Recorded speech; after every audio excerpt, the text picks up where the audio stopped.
Hello all, എല്ലാവർക്കും ഐപ്ലസിൻ്റെ പുതിയൊരു വീഡിയോയിലേക്ക് സ്വാഗതം. അപ്പോൾ സയൻറ്റിഫിക് ഓഫീസർ ബയോളജി എക്സാമിന് പ്രിപ്പയർ ചെയ്തുകൊണ്ടിരിക്കുന്നവർക്ക് ഒരു ഹാപ്പി ന്യൂസാണ് വന്നിട്ടുള്ളത്. നമ്മുടെ എക്സാം ഡേറ്റ് അനൗൺസ് ചെയ്തിട്ടുണ്ട് അല്ലേ. നവംബർ 12-നാണ് നമ്മുടെ എക്സാം വരുന്നത്. നവംബർ 12-നാണ് നമ്മുടെ എക്സാം എന്ന് പറയുന്നത്. നമുക്കറിയാം ഏകദേശം ഇനി ഒരു 77-78 ദിവസത്തിനകത്ത് മാത്രമേ ഉള്ളൂ അല്ലേ.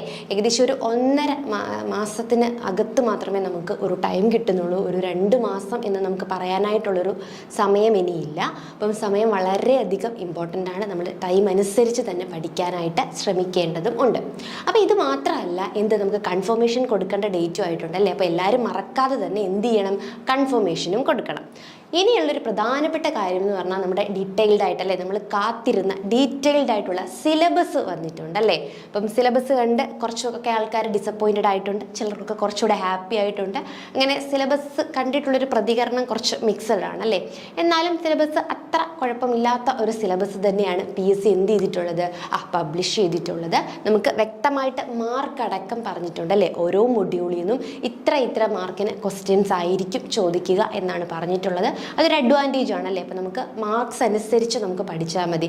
കുറച്ച് 2 മാർക്ക് അല്ലെ 1 മാർക്കുള്ള മൊഡ്യൂൾസൊക്കെ എന്താണ് ലെസ് ഇമ്പോർട്ടൻ്റ് ആയിട്ട് നമുക്ക് മാറ്റാം. അതുപോലെ തന്നെ 8ഉം 10ഉം മാർക്കുകളുള്ള മൊഡ്യൂളുകളുണ്ട്. അത് കുറച്ചും കൂടി ഇമ്പോർട്ടൻ്റ് ആയിട്ട് നമുക്ക് എന്ത് ചെയ്യാനായിട്ട് സാധിക്കും, പഠിക്കാനായിട്ട് സാധിക്കും. അല്ലെങ്കിൽ അത് കുറച്ചും കൂടെ ഒക്കെ റിവിഷൻസ് ചെയ്ത് ക്വസ്റ്റ്യൻ പേപ്പേഴ്സൊക്കെ അനലൈസ് ചെയ്ത് നമുക്ക് അങ്ങനെ ഒരു സ്ട്രാറ്റജി അപ്ലൈ ചെയ്യാനായിട്ട് സാധിക്കും. അപ്പോൾ നമുക്കറിയാം ബോട്ടണി 50 മാർക്ക്, സുവോളജി 50 മാർക്ക്, അങ്ങനെ 100 മാർക്കാണ് നമ്മുടെ ക്വസ്റ്റ്യൻ. അപ്പം ഞാൻ ആദ്യമേ പറഞ്ഞു, സിലബസ് കണ്ടപ്പം കുറച്ച് പേരൊക്കെ ഡിസപ്പോയിൻറ്റഡ് ആയി. കാരണം സിലബസിൽ എന്താണ് കുറച്ച് മാറ്റങ്ങൾ വന്നിട്ടുണ്ട് അല്ലേ. വലിയ മാറ്റങ്ങളല്ല, വലിയ മാറ്റം ഉണ്ടായിട്ടുണ്ട്. എവിടെയാണ്, ബോട്ടണി ഭാഗത്ത് വലിയ മാറ്റങ്ങൾ ഉണ്ടായിട്ടുണ്ട്. എന്നാൽ സുവോളജിയിൽ അത്ര വലിയ മാറ്റങ്ങളൊന്നുമില്ല, കുറച്ചുകൂടി ഒന്ന് ഓർഡർ ആക്കി എടുത്തിട്ടുണ്ട് എന്നേ ഉള്ളൂ. അപ്പം നമുക്ക് ആദ്യം പോസിറ്റീവ് പറയാം അല്ലേ. ഈ ഒരു സിലബസ് നോക്കിക്കഴിയുമ്പോൾ നമുക്ക് കുറച്ചുകൂടി ഓർഗനൈസ്ഡ് ആയിട്ടുണ്ട് ഈ ഒരു സിലബസ്. അപ്പം നമ്മൾ പ്രീവിയസ് സിലബസ് അല്ലെങ്കിൽ പ്രീവിയസ് ഇയറിലെ സിലബസ് ആയിരുന്നു നമ്മളെല്ലാവരും ഫോളോ ചെയ്തുകൊണ്ടിരുന്നത്. അപ്പം ആ ഒരു സിലബസ് വെച്ച് നോക്കുമ്പോൾ ഈ ഒരു സിലബസ് എന്താണ്, കുറച്ചും കൂടി ഓർഗനൈസ്ഡ് ആണ് അല്ലേ. കറക്റ്റായിട്ട് കൃത്യമായിട്ട് കാര്യങ്ങൾ പറഞ്ഞിട്ടുണ്ട്. ഈ ഒരു സിലബസിൽ നല്ല ഓർഡറിൽ തന്നെ പറഞ്ഞിട്ടും ഉണ്ട് അല്ലേ. പ്രീവിയസ് സിലബസിൽ സോളജിയിലെ കുറച്ച് ഭാഗങ്ങളൊക്കെ ബോട്ടണിയിൽ കൊടുത്തിട്ടുണ്ടായിരുന്നു, ബോട്ടണിയിലെ കുറച്ച് ഭാഗങ്ങളൊക്കെ സോളജിയിൽ കൊടുത്തിട്ടുണ്ടായിരുന്നു. അങ്ങനെ മിക്സ് ചെയ്ത് കിടക്കുന്ന ഒരു സിലബസ് ആയിരുന്നു പ്രീവിയസ് ഇയറിലുള്ളത്. പക്ഷേ ഇപ്രാവശ്യം എന്താണ്, കറക്റ്റായിട്ട് ബോട്ടണിയിലെ ഭാഗങ്ങൾ ബോട്ടണിയിലുണ്ട്, സോളജിയിലെ ഭാഗങ്ങൾ സോളജിയിലും. വലിയ ചേഞ്ച് ഒന്നും വന്നിട്ടില്ല. പക്ഷേ എന്താണ്, ബോട്ടണിയിൽ ഒരു വലിയൊരു ചേഞ്ച് കൊണ്ടുവന്നു. കാരണം നമുക്കറിയില്ല, നമ്മൾ ക്ലാസിക് ബോട്ടണി എന്നൊക്കെ പറയുന്ന നമ്മുടെ ക്ലാസിക് ബോട്ടണി ഉണ്ട് അല്ലേ. അതായത് ഏതൊക്കെയാണ് ക്ലാസിക് ബോട്ടണിയിൽ വരുന്നത്, mainly phycology, mycology, pteridology, plant pathology, gymnosperms, ഇങ്ങനെയുള്ള ക്ലാസിക് ബോട്ടണി കംപ്ലീറ്റ്ലി PSC എന്ത് ചെയ്തു, ഈ ഒരു എക്സാമിൻ്റെ സിലബസിൽ നിന്ന് ഒഴിവാക്കിയിട്ടുണ്ട്. അത് കുറച്ച് ആൾക്കാർക്കൊക്കെ എന്തായിരിക്കും, കുറച്ചൊരു വിഷമമൊക്കെ ഉണ്ടായി കാണും അല്ലേ. അത് കൂടുതലായിട്ട് അറിയാവുന്നവർക്കൊക്കെ ഒരു ചെറിയ വിഷമം ഉണ്ടാക്കി കാണും. പക്ഷെ കുഴപ്പമില്ല, അപ്പുറത്ത് വേറെ അഡ്വാൻറ്റേജുകളുണ്ട്. അതുപോലെ തന്നെ ടാക്സോണമി അല്ലേ. അപ്പം നമുക്ക് അറിയാം പ്രീവിയസ് സിലബസ് നോക്കുകയാണെങ്കിൽ ഏകദേശം ഒരു 22ഓളം അല്ലെങ്കിൽ 21ഓളം ഫാമിലീസും അതിൻ്റെ ഫീച്ചേഴ്സും നമുക്ക് എന്ത് ചെയ്യാനുണ്ടായിരുന്നു, പഠിക്കുവാനായിട്ടുണ്ടായിരുന്നു. എന്നാൽ ഈ ഒരു സിലബസിൽ നമ്മൾ ടാക്സോണമി നോക്കുമ്പോൾ നമുക്ക് മനസ്സിലാവും അല്ലേ, ടാക്സോണമിയുടെ ജസ്റ്റ് ബേസിക് ആയിട്ടുള്ള കാര്യങ്ങൾ മാത്രമേ ഉള്ളൂ നമുക്ക് പഠിക്കാനായിട്ട്. ബാക്കി ഭാഗങ്ങളെല്ലാം എന്ത് ചെയ്തേക്കാണ്, ഒഴിവാക്കിയിട്ടുണ്ട് അല്ലേ. അതായത് ഒരൊറ്റ ഫാമിലിയോ അതിൻ്റെ ക്യാരക്ടേഴ്സോ പഠിക്കാനില്ല. അത് വലിയൊരു അഡ്വാൻറ്റേജ് ആണല്ലേ. നമുക്ക് പലപ്പോഴും മറന്നു പോകുന്ന കാര്യമാണ് ഫാമിലി, അതിൻ്റെ ഫീച്ചേഴ്സ്, അതിൻ്റെ ഫ്ലോറൽ ഫോർമുല, ഫ്ലോറൽ ഡയഗ്രാം, അതിൻ്റെ എക്കണോമിക് ഇമ്പോർട്ടൻസ്, അങ്ങനെ കുറേ ടോപ്പിക്കുകൾ ഉണ്ടായിരുന്നു പഴയ സിലബസിൽ. അതൊക്കെ PSC എന്ത് ചെയ്തിട്ടുണ്ട്, ഒഴിവാക്കി തന്നിട്ടുണ്ട് അല്ലേ. അപ്പം നമുക്ക് സിലബസ് ഒന്ന് നോക്കാം. സിലബസിലേക്ക് പോകുമ്പോൾ ബോട്ടണിയിൽ നമുക്ക് ഏകദേശം 9 മൊഡ്യൂൾസ് ആണ് അല്ലേ. ബോട്ടണിയിൽ 9 മൊഡ്യൂൾസും സുവോളജിയിൽ 7 മൊഡ്യൂൾസും ആണ് ഉള്ളത്. രണ്ടിനും 50 മാർക്കാണ്. ഓരോ മൊഡ്യൂളിൽ നിന്നും എത്ര മാർക്കാണെന്നുള്ളത് PSC വ്യക്തമായിട്ട് പറഞ്ഞിട്ടുണ്ട്. അപ്പോൾ നമ്മൾ ആ മാർക്ക് അനുസരിച്ച് മാത്രം ഇനി മൊഡ്യൂൾസിനെ അപ്രോച്ച് ചെയ്താൽ മതി അല്ലേ. അല്ലാതെ നമ്മൾ പഠിക്കേണ്ട കാര്യമില്ല. ഇപ്പോൾ 2 മാർക്സ് ആണ് പറയുന്നത് എങ്കിൽ അപ്പോൾ അതിൽ നിന്ന് അത്രയും കാര്യങ്ങളെ ചോദിക്കാനുള്ളൂ. അപ്പോൾ അത്രയും ക്രിസ്പായിട്ട് നമ്മൾ പഠിച്ചാൽ മതി. അല്ലെങ്കിൽ അത്രയും വാസ്റ്റ് ഡീറ്റെയിൽഡ് ആയിട്ട് നമ്മൾ പോകേണ്ട കാര്യമില്ല. അപ്പോൾ നമ്മൾ ഇനി മുതൽ മാർക്ക് അനുസരിച്ചായിരിക്കും നമ്മൾ കൂടുതലായിട്ട് പഠിക്കുന്നത്. ഏകദേശം നമ്മുടെ ഒരു സിലബസ് അല്ലെങ്കിൽ നമ്മൾ ഏകദേശം ഒരു 50% കവർ ചെയ്തിട്ടുണ്ട്. 50% മുകളിൽ തന്നെ നമ്മൾ പ്രീവിയസ് സിലബസ് വെച്ചിട്ട് കവർ ചെയ്തിട്ടുണ്ട്. ഇനി കുറച്ച് പോർഷൻസ് കൂടെ ഉള്ളൂ അല്ലേ. ആ കുറച്ച് പോർഷൻസ് കൂടെ നമുക്ക് കവർ ചെയ്യാനായിട്ടുള്ളൂ. അത് നമ്മൾ മാർക്കിനനുസരിച്ച് എക്സാം ഓറിയൻറ്റഡ് ആയിട്ട് തന്നെ കവർ ചെയ്യാനായിട്ടാണ് ഉദ്ദേശിക്കുന്നത്. നമ്മൾ പി ജിക്ക് പഠിച്ചതുപോലെയൊക്കെ ഇനി വാസ്റ്റായിട്ട് പഠിച്ച് അല്ലെങ്കിൽ നോട്ട്സൊക്കെ സെർച്ച് ചെയ്തൊന്നും നിങ്ങൾക്ക് കളയാനായിട്ട് ഇനി ടൈമില്ല. അപ്പോൾ നിങ്ങൾ ചെയ്യേണ്ടത് എന്താണെന്ന് വെച്ച് കഴിഞ്ഞാൽ നല്ല രീതിയിൽ നമ്മൾ നോട്ട്സും കാര്യങ്ങളൊക്കെ പ്രൊവൈഡ് ചെയ്യും. അത് കറക്റ്റായിട്ട് എന്ത് ചെയ്യുക, ഫോളോ ചെയ്യുക, റിവൈസ് ചെയ്യുക, പഠിക്കുക എന്നുള്ളത് മാത്രമാണ്. അല്ലാതെ ഇനി നമുക്ക് നോട്ട്സൊക്കെ തപ്പി നടക്കാനോ അല്ലെങ്കിൽ കൂടുതൽ അതിലേക്ക് സിലബസ് ഒക്കെ നോക്കി നോട്ട്സ് എടുത്ത് വെച്ച് പഠിക്കാം അങ്ങനെയൊന്നും സമയമില്ല. നിങ്ങൾക്ക് മെറ്റീരിയൽ എല്ലാം നമ്മൾ പ്രൊവൈഡ് ചെയ്യുന്നു. ആ മെറ്റീരിയൽ എന്ത് ചെയ്യുക, പ്രോപ്പറായിട്ട് യൂട്ടിലൈസ് ചെയ്തിട്ട് പഠിക്കുക എന്നുള്ളൊരൊറ്റ ജോലി മാത്രമേ നമുക്ക് ഈ ഒരു 77 അല്ലെങ്കിൽ ഇന്ന് ഞാൻ ഈ പറയുന്ന ദിവസം വെച്ച് നോക്കുകയാണെങ്കിൽ ഒരു 76 ഡേയ്സ് കാണും.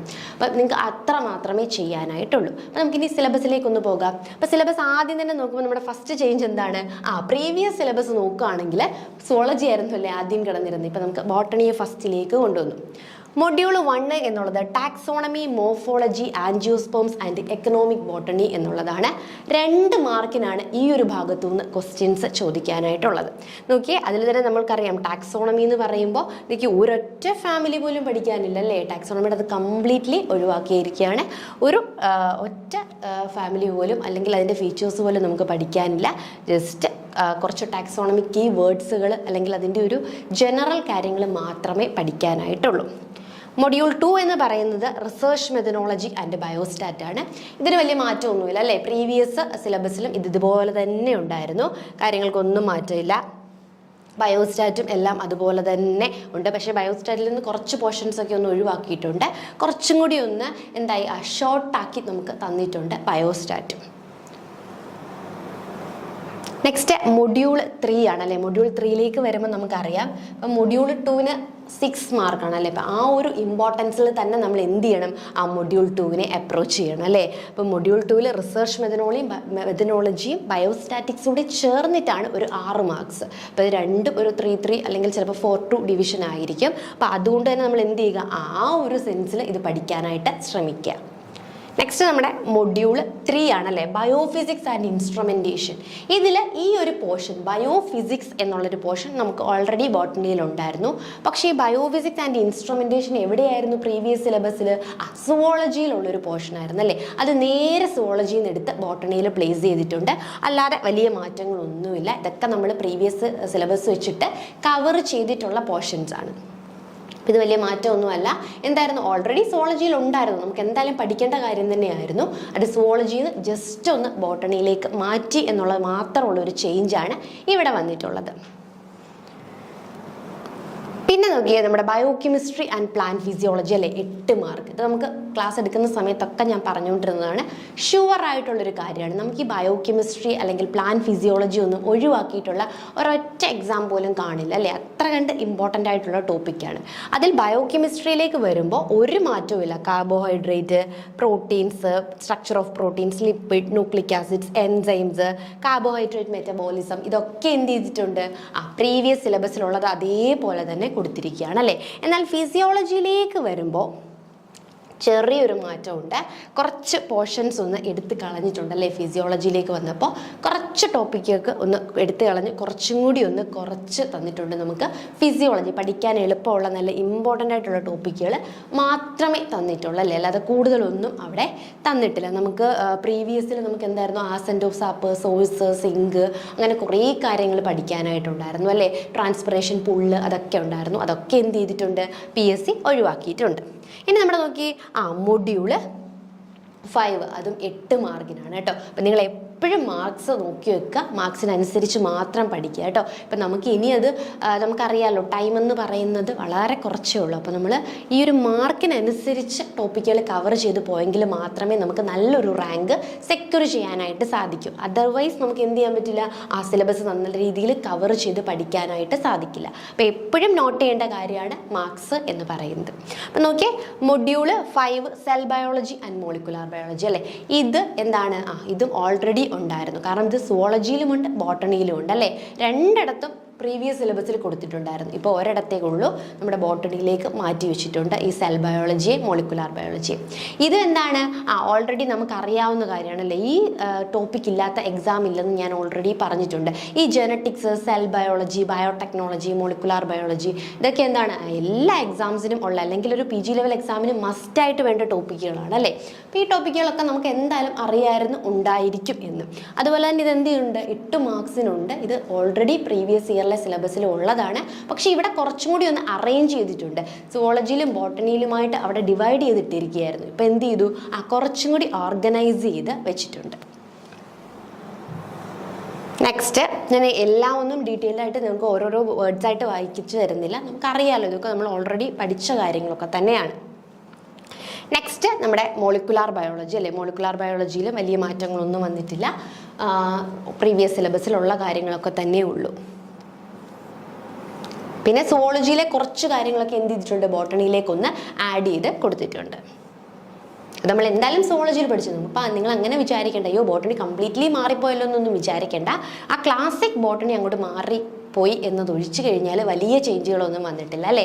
അതായത് നമ്മൾ ബോട്ടണി എന്ന് പറയുന്ന കുറച്ച് ടോപ്പിക്കുകളുണ്ടല്ലോ, അതെന്ത് ചെയ്തു, PSC നിർഭാഗ്യവശാൽ എടുത്ത് കളഞ്ഞു എന്ന് പറയണം. അത് കുറച്ച് പേരെ സംബന്ധിച്ച് വളരെ ഹാപ്പി ന്യൂസ് ആയിരിക്കാം, കുറച്ച് പേരെ സംബന്ധിച്ച് ഡിസപ്പോയിൻമെൻ്റ് ആയിരിക്കാം. പക്ഷെ അത് പേടിക്കേണ്ട കാര്യമില്ല. നമുക്ക് അപ്പുറത്ത് കവർ ചെയ്യാനായിട്ടുള്ള ടോപ്പിക്കുകൾ എന്ത് ചെയ്തിട്ടുണ്ട്, PSC തന്നിട്ടുണ്ട്. നെക്സ്റ്റ് നമ്മുടെ മൊഡ്യൂൾ എന്ന് പറയുന്നത് മൊഡ്യൂൾ 6 ആണ് അല്ലേ. ഇതും ഒരു മാറ്റവും ഇല്ലാത്തൊരു സംഭവമാണ്. Biotechnology, bio informatics, computational biology. 6 മാർക്കിനാണ് ഈ ഒരു ഭാഗത്ത് നിന്ന് ക്വസ്റ്റ്യൻസ് നമുക്ക് പ്രതീക്ഷിക്കാവുന്നത്. ബയോടെക്നോളജിയിൽ വലിയ മാറ്റങ്ങൾ ഒന്നും തന്നെ വന്നിട്ടില്ല. പ്രീവിയസ് സിലബസ് തന്നെയാണ് ബയോടെക്നോളജി. അതുപോലെ തന്നെ എന്താണ്, നമുക്ക് എൻവയോൺമെൻറ്റൽ ബയോടെക്നോളജി കുറച്ച് അഡീഷൻസ് വന്നിട്ടുണ്ട് അല്ലേ. വലിയ മാറ്റംസ് ഒന്നും വന്നിട്ടില്ല, പക്ഷെ കുറച്ച് കാര്യങ്ങൾ ആഡ് ചെയ്ത് പോയിട്ടുണ്ട്. എൻവയോൺമെൻറ്റൽ ബയോടെക്നോളജി ഒക്കെ. അതുപോലെ തന്നെ ബയോ ഇൻഫോർമാറ്റിക്സ് കുറച്ചും കൂടി ഒന്ന് ഷോർട്ട് ആയിട്ടുണ്ട്. പ്രീവിയസ് സിലബസ് നോക്കുകയാണെങ്കിൽ നമുക്കറിയാം ബയോ ഇൻഫോർമാറ്റിക്സ് കുറച്ചും കൂടി വാസ്റ്റായിട്ട് കൊടുത്തിട്ടുണ്ടായിരുന്നു. ഇവിടെ ബയോ ഇൻഫോർമാറ്റിക്സ് എന്ത് ചെയ്തിട്ടുണ്ട്, കുറച്ചും കൂടി ഒന്ന് ഓർഗനൈസ് ചെയ്ത് കൊടുത്തിട്ടുണ്ട്.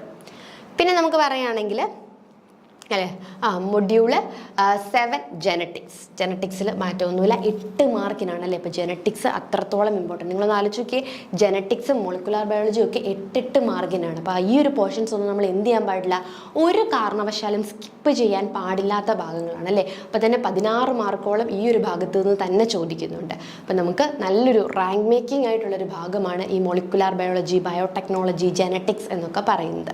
അപ്പോൾ ജെനറ്റിക്സിൽ വലിയ മാറ്റംസ് ഒന്നും തന്നെ ഇല്ല.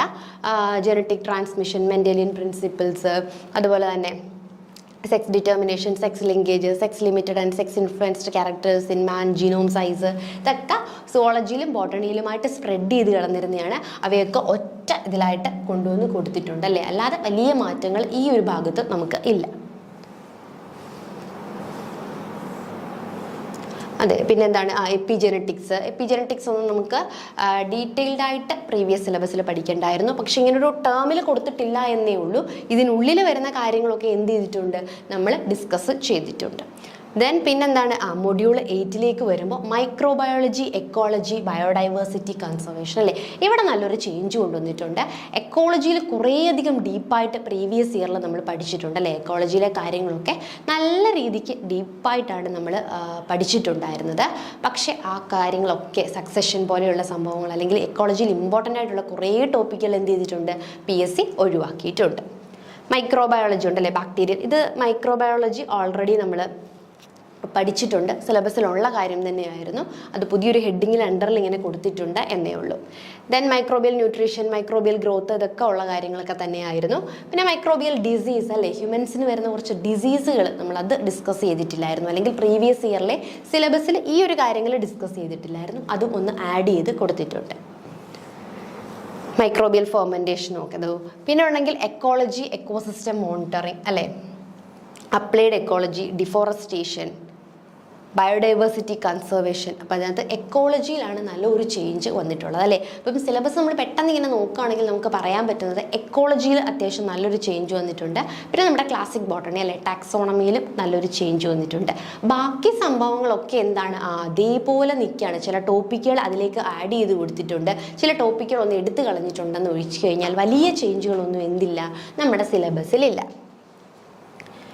ദെൻ നമുക്ക് എന്താണുള്ളത്, ലാസ്റ്റ് മൊഡ്യൂൾ എന്ന് പറയുന്നത് റീസെൻറ്റ് ഡെവലപ്മെൻറ്റ് ഇൻ ബോട്ടണിയാണ് അല്ലേ. അതും എന്താണ്, നമുക്കൊരു 1 മാർക്സിനേ ഉള്ളൂ. നമുക്കതൊരു ജനറൽ നോളജ് പോലെ നോക്കേണ്ട ഒരു പോർഷനാണ് 1 മാർക്കിനുള്ളത്. അപ്പോൾ ബോട്ടണിയെക്കുറിച്ച് പറയുകയാണെങ്കിൽ നമുക്ക് എന്താണ് പെട്ടെന്ന് സിലബസ് നോക്കുമ്പോൾ മനസ്സിലാവുന്ന ചേഞ്ച്, ക്ലാസിക് ബോട്ടണി കംപ്ലീറ്റ്ലി എടുത്തു കളഞ്ഞു. അതായത് ഫൈക്കോളജി, മൈക്കോളജി, ടെറിഡോളജി, പത്തോളജി ഒന്നും തന്നെ നമുക്ക് പഠിക്കാനായിട്ടില്ല. അതുകൂടാതെ എക്കോളജിയിലെ കുറച്ചധികം പോർഷൻസും എന്ത് ചെയ്തിട്ടുണ്ട്, ഡിലീറ്റ് ചെയ്ത് കളഞ്ഞിട്ടുണ്ട്. അത്രയുള്ളൊരു ചേഞ്ച് മാത്രമേ നമുക്ക് ബോട്ടണിയിലുള്ളൂ. ഇനി സുവോളജിയുടെ കാര്യം നമുക്ക് നോക്കാം. സുവോളജിയിലേക്ക് നോക്കാം. നമുക്ക് കുറേ അധികം ഇനിയും പറയാനായിട്ടുണ്ട്. അപ്പോൾ അതിൽ സുവോളജിയിലേക്ക് നമുക്ക് നോക്കാം. സുവോളജിയിൽ വലിയ ചേഞ്ചുകൾ ഒന്നും തന്നെ എന്ത് ചെയ്തിട്ടില്ല, ഉണ്ടായിട്ടില്ല. കുറച്ച് സുവോളജിയിലുള്ള ടോപ്പിക്കുകളൊക്കെ ബോട്ടണിയിലേക്ക് കൊടുത്തിട്ടുണ്ടെന്ന് ഒഴിച്ചു കഴിഞ്ഞാൽ വലിയ ചേഞ്ചുകൾ നമുക്ക് ഈ ഒരു ഭാഗത്ത് കാണാനായിട്ട് കഴിയുന്നില്ല. അപ്പോൾ നോക്കിയേ, പ്ലാന്റ് കിങ്ഡം കംപ്ലീറ്റ്ലി ഒഴിവാക്കിയിട്ടുണ്ട് അല്ലേ. പക്ഷേ ആനിമൽ കിങ്ഡത്തെ ഒഴിവാക്കിയിട്ടില്ല. ആനിമൽ കിങ്ഡത്തെ അതേപോലെ തന്നെ അവിടെ വെച്ചിട്ടുണ്ടല്ലേ. അപ്പം സുവോളജിയിൽ നേരത്തെ ഉള്ള സിലബസിലുള്ളതുപോലെ തന്നെ ആനിമൽ കിങ്ഡം അതേപോലെ അവിടെ വെച്ചിട്ടുണ്ട്. നമുക്ക് പ്ലാന്റ് കിങ്ഡം മാത്രമേ ഒഴിവാക്കിയിട്ടുള്ളൂ. അപ്പം ഫസ്റ്റ് മൊഡ്യൂളായിട്ടുള്ള ആനിമൽ ഡൈവേഴ്സിറ്റി ആൻഡ് എവല്യൂഷനിൽ നിന്നും 5 മാർക്കിനാണ് നമുക്ക് ക്വസ്റ്റ്യൻസ് പ്രതീക്ഷിക്കാവുന്നത്. അതുപോലെ തന്നെ ബയോഫിസിക്സ് അല്ലേ, ബയോഫിസിക്സ് ആൻഡ് ഇൻസ്ട്രുമെൻറ്റേഷൻ എന്നായിരുന്നു പ്രീവിയസ് സിലബസിൽ സുവോളജിയിലുള്ളത്. അത് നേരെ എടുത്ത് ബോട്ടണിയിൽ കൊടുത്തു. അപ്പോൾ ബയോഫിസിക്സിലെ കുറച്ച് കാര്യങ്ങൾ, ഒരു 3 മാർക്സിനുള്ള കാര്യങ്ങൾ മാത്രമേ നമുക്ക് ബയോഫിസിക്സിൽ കൊടുത്തിട്ടുള്ളൂ. ഇത് ഓൾറെഡി ഉള്ള കാര്യം തന്നെയായിരുന്നു. അതൊന്ന് ഷഫിൾ ചെയ്ത് തിരിച്ചിവിടേക്ക് വെച്ചു എന്നേ ഉള്ളൂ. നെക്സ്റ്റ് ആനിമൽ ഫിസിയോളജി അല്ലേ, ഒരിക്കലും ഒഴിവാക്കാൻ പാടില്ലാത്തൊരു ഭാഗമാണ്. കാരണം നമുക്ക് മാർക്ക് നോക്കുമ്പോൾ അറിയാം അല്ലേ, ഇതുവരെ ഡിസ്കസ് ചെയ്തതിൽ വെച്ച് ഏറ്റവും കൂടുതൽ മാർക്ക് ഉള്ളൊരു ഭാഗമാണ് ആനിമൽ ഫിസിയോളജി എന്ന് പറയുന്നത്. നല്ല കണ്ടന്റ് ഉള്ളൊരു ഭാഗമാണ്. 12 മാർക്കിനാണ് ഇവിടുന്ന് ക്വസ്റ്റ്യൻസ് ചോദിക്കാനായിട്ട് സാധ്യതയുള്ളത്. അതായത് നമുക്ക് ന്യൂട്രീഷൻ ഉണ്ട്, എക്സ്ക്രീറ്ററി സിസ്റ്റം അല്ലേ, ആനിമൽസിൻ്റെ കംപ്ലീറ്റ് കാര്യങ്ങളുണ്ട്. Excretory system, respiratory system, nerve system അല്ലെ, കാർഡിയോവാസ്കുലാർ സിസ്റ്റം, എൻഡോക്രൈനോളജി, അങ്ങനെ കംപ്ലീറ്റ് ആയിട്ട് ഈ ഒരു പോർഷൻ എന്ത് ചെയ്യണം, പഠിക്കണം. അതുകൊണ്ട് ഞാൻ ആദ്യമേ പറഞ്ഞത് മാർക്ക് അനുസരിച്ച് വേണം ഇനി നമ്മൾ എന്ത് ചെയ്യാനായിട്ട്, ഈ ഒരു എക്സാമിനെ അപ്രോച്ച് ചെയ്യാനായിട്ട്. അല്ലെങ്കിൽ ഒരിക്കലും നമുക്ക് സിലബസ് കവർ ചെയ്ത് തീർക്കാനായിട്ട് പറ്റില്ല. അപ്പം നിങ്ങൾ സിലബസ് കാണുമ്പോൾ പെട്ടെന്ന് നമ്മൾ പാനിക്കാവും. പക്ഷെ വലിയ ചേഞ്ചുകളൊന്നും വന്നിട്ടില്ല. കുറച്ച് കാര്യങ്ങൾ അങ്ങ് ഒഴിവാക്കി എന്നുള്ളതേ ഉള്ളൂ അല്ലേ. പുതിയതായിട്ട് അഡീഷൻസ് കുറവാണ്. അപ്പോൾ സിലബസിലുള്ള കാര്യങ്ങളെ ഒന്ന് മാറ്റി നിർത്തിയിട്ടുണ്ട്. പിന്നെ എന്ത് ചെയ്തു, സിലബസ് ഒന്ന് ഓർഗനൈസ് ചെയ്തു. ഇതാണ് മെയിൻലി ഉണ്ടായിട്ടുള്ള ഒരു ചേഞ്ച് എന്ന് പറയുന്നത്. നെക്സ്റ്റ് എന്ന് പറയുന്നത് ഇമ്മ്യൂണോളജിയാണ്. ഇമ്മ്യൂണോളജി നമുക്ക് നോക്കുമ്പോൾ അറിയാം 10 മാർക്കാണ്. അപ്പോൾ തന്നെ നമുക്ക് മനസ്സിലായി ഇവിടെ 12ഉം 10ഉം മാർക്കാണ് രണ്ടും. അപ്പം ഈ ഒരു മൊഡ്യൂള് 3ഉം 4ഉം വളരെയധികം ഇമ്പോർട്ടൻ്റ് ആണ് അല്ലേ. ഇമ്മ്യൂണോളജിയിലെ എല്ലാ കാര്യങ്ങളും, ഇമ്മ്യൂണോളജിക്കൊന്നും മാറ്റമില്ല. പ്രീവിയസ് സിലബസിലും ഈ ടേമുകളെല്ലാം എന്തുണ്ടായിരുന്നു, ഉള്ളതായിരുന്നു. അപ്പം നമുക്കറിയാം 10 മാർക്ക്. അപ്പം എന്തൊന്നാലും നമ്മൾ സുവോളജിയിൽ നിന്ന് ഒഴിവാക്കാൻ പാടില്ലാത്ത 2 പോർഷൻസ് ആണ്. ഒന്ന് ഹ്യൂമൻ ഫിസിയോളജിയും അതുപോലെ തന്നെ ഇമ്മ്യൂണോളജിയും. ഇനി മൊഡ്യൂള് 5 എന്ന് പറയുന്നത് ആനിമൽ ബയോടെക്നോളജിയാണ്. അതും 8 മാർക്കിൻ്റെ പോർഷനാണ്. ഇതൊക്കെ എന്താണ്ടായിരുന്നു, ഓൾറെഡി ഉള്ളതാണ്, മാറ്റങ്ങളൊന്നും തന്നെ വന്നിട്ടില്ല. Then development biology and human genetics അല്ലേ. ഈ ഹ്യൂമൻ ജെനറ്റിക്സ് ബോട്ടണി പോർഷൻസിലായിരുന്നു അന്ന് കിടന്നിരുന്നത്, അല്ലെങ്കിൽ പ്രീവിയസ് സിലബസിൽ കിടന്നിരുന്നത്. അത് കറക്റ്റായിട്ട് ഓർഡർ ചെയ്തിപ്പം സുവോളജിയിൽ തന്നെ കൊണ്ടുവച്ചിട്ടുണ്ട്. ഓൾറെഡി സിലബസിലുള്ള കാര്യത്തെ ഇവിടെ ഷഫിൾ ചെയ്യുക മാത്രമാണ് ചെയ്തിട്ടുള്ളത്. അതും 8 മാർക്കിനാണ് നമുക്ക് ക്വസ്റ്റ്യൻസ് പ്രതീക്ഷിക്കാവുന്നത്. ഹ്യൂമൻ ജെനറ്റിക്സിൽ നിന്നും 2 മാർക്കും DB അല്ലെങ്കിൽ ഡെവലപ്മെൻറ്റ് ബയോളജിയിൽ നിന്നും 8 മാർക്കിനുമാണ്. അപ്പം ഹ്യൂമൻ ജെനറ്റിക്സ് നമുക്ക് കുഴപ്പമില്ല അല്ലേ, കാരണം ബോട്ടണിയിലെ ജെനറ്റിക്സും സുവോളജിയിലെ ജെനറ്റിക്സും ഒക്കെ സെയിം തന്നെയാണ് അല്ലേ. കുറച്ച് നമ്മുടെ മെന്റലിയൻ എക്സ്പെരിമെൻറ്റുകളും കാര്യങ്ങളും ഒക്കെ സെയിം ആണ്. അപ്പോൾ ഓൾറെഡി നമ്മൾ അവിടെ 8 മാർക്കിന് വേണ്ടി ബോട്ടണിയിൽ പഠിക്കുന്നുണ്ട്. അപ്പം അത് തന്നെ നമുക്ക് എന്ത് ചെയ്താൽ മതി, ഇവിടെയും പഠിച്ചാൽ മതി. കുറച്ച് കാര്യങ്ങളിലൂടെ ആഡ് ചെയ്ത് കൊടുക്കുന്നു എന്നേ ഉള്ളൂ. നെക്സ്റ്റ് നമ്മുടെ ഹ്യൂമൻ ജെനറ്റിക്സ് അല്ലേ. നമ്മൾ ഈ ലിങ്കേജും കാര്യങ്ങളും ഒക്കെ എന്ത് ചെയ്യുന്നുണ്ട്, ബോട്ടണിയിൽ പഠിക്കുന്നുണ്ട്. ആ ജെനറ്റിക്സ് തന്നെയാണ് ഇവിടെയും. അല്ലാതെ ബോട്ടണിക്ക് ഒരു ജെനറ്റിക്സ്, സുവോളജിക്ക് ഒരു ജെനറ്റിക്സ് ഒന്നുമില്ല. നമ്മൾ ഓൾറെഡി ഡിസ്കസ് ചെയ്ത കാര്യങ്ങൾ തന്നെയാണ്. പിന്നെ നമ്മുടെ നോക്കിയേ, ലാസ്റ്റ് മൊഡ്യൂള് ഇവിടെ 2 മാർക്കാണ് അല്ലേ. സുവോളജി ജനറൽ നോളജുമായി റിലേറ്റ് ചെയ്തിട്ട് 2 മാർക്കിനാണ് നമുക്ക് ഇവിടുന്ന് ക്വസ്റ്റ്യൻസ് പ്രതീക്ഷിക്കാവുന്നത്. അപ്പോൾ ഇതാണ് നമ്മുടെ പുതിയതായിട്ട് വന്ന സിലബസ്. അപ്പോൾ എക്സാം എന്ന് പറയുന്നത് നമുക്കറിയാലോ ഇനി ഒരു 77 അല്ലെങ്കിൽ 78 ദിവസമേ ഉള്ളൂ. അപ്പോൾ നിങ്ങൾ ചെയ്യേണ്ടത് മാർക്ക് അനുസരിച്ച് അല്ലേ, ആദ്യം ഈ സിലബസ് നല്ല രീതിയിൽ ഒന്ന് നോക്കുക. അതിനുശേഷം മാർക്ക് അനുസരിച്ച് നമുക്കറിയാലേ നമ്മൾ ഏതൊക്കെ പോർഷൻസിലാണ് വീക്ക്, അല്ലെങ്കിൽ ഏതൊക്കെയാണ് നമ്മുടെ സ്ട്രോങ് ആയിട്ടുള്ള സ്ഥലങ്ങളെന്ന്. അപ്പോൾ അതെന്ത് ചെയ്യുക, സ്ട്രോങ് ആയിട്ടുള്ളത് കുറച്ചും കൂടി ഒന്ന് സ്ട്രോങ് ആക്കി വെക്കുക. വീക്കായിട്ടുള്ളത് അതിനുവേണ്ടി എന്ത് ചെയ്യുക, നല്ല രീതിയിൽ പ്രിപ്പയർ ചെയ്യുക. അപ്പം ടൈം ടേബിൾ അനുസരിച്ച് ടൈം മാനേജ് ചെയ്ത് തന്നെ പഠിക്കാൻ ശ്രമിക്കുക. കാരണം നമ്മുടെ മുന്നിൽ ടൈം വളരെയധികം കുറവാണ്. നമ്മൾ എന്തായാലും ഈ ഒരു കോഴ്സിന് വേണ്ടിയിട്ട് സിലബസ് ഏകദേശം 50% മുകളിൽ തന്നെ നമ്മൾ കവർ ചെയ്തിട്ടുണ്ട്. നിങ്ങൾക്ക് I+നോടൊപ്പം ജോയിൻ ചെയ്തിട്ട് നല്ലൊരു റാങ്ക് സെക്യൂർ ചെയ്യാവുന്നതാണ്. എല്ലാവർക്കും താങ്ക് യു.